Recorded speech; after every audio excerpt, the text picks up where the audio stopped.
Dito sa Patag, madalas ang makikita, mukhang nagbabangayan, hindi nagkakaisa. Laging may katwiran, walang kasunduan. Kanya-kanyang lipi, walang katahimikan.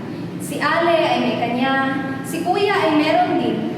Mahirap magkatwirang mapagbigyan dinggin. May kanya-kanyang katayuan sa bawat talakayan, kanya-kanyang paniniwala at linyong tangan.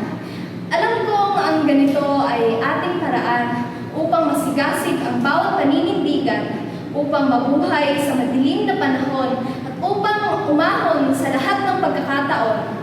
Katulad ng isang kawayang sumasayaw sa hangin, kanya-kanyang diskarte ang likas sa atin upang di mabali ng mapagsubok na panahon at upang mabuhay at tuluyang bumangon. Ngunit sa kapatagan, ang tanging nakikita ay magulong paniniwala at malikot na diwa. Mahirap mapansin ang kailangang pagsama-sama na ating ninanais sa gitna nitong pandemya. Hayan, si Heidelin at Maria Ressa, mga simbolo ng pag-ahon at pagtaas ng bandila.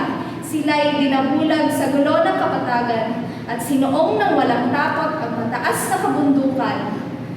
Ano-ano nga ba ang meron sa kabundukan na dapat lahat tayo'y dapat tinaasam? Mahirap ang daan at matarik paakyat, ngunit ang puso natin ay kailangang mahikayat. Hindi lumang bundok ang ating pinag-uusapan, kundi ang matarik na pagsubok ng ating bayan. Sa tuktok lang ng bundok ay kung saan masasaksihan ang mga bagay na hindi silay sa kapatagan. Katulad ng pag-uusap na puno ng pagtatalo, dito sa Patag ay likas sa bawat tao, sapagkat ang tanging sila ay siyang nasa harapan at hindi ang hinaharap o ang magandang kinabukasan.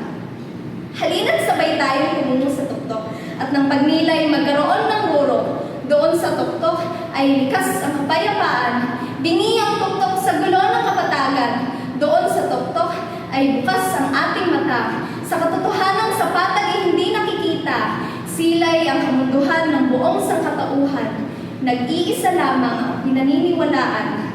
Doon sa tuktok ay hindi kanya-kanya. Isang buong imahe ang tanging makikita. Isang buong mundong nagkakaisa. Isang bayang buo at lahat magkakasama. Mahirap manakutin ang pananaw sa tuktok. Matarik, nakakahingal bago pa umabot sa rurok. Ngunit sa ganito ay magkakaroon tayo ng panibagong tanaw sa mga balat kayo. Panibagong katotohanan ang ating masasaksihan kung ang pagtanaw ay buot walang kabasagan. Doon sa tuktok, tanaw ay isang buo. Doon, saksi tayo sa kung ano ang totoo. Ang ganitong pananaw ay tanging kailangan upang sa pagsubok ay di maging talunan. Katulad ni Heidelin at ni Maria Ressa, na sa tuktok ng bundok ay nahanap ang pag-asa.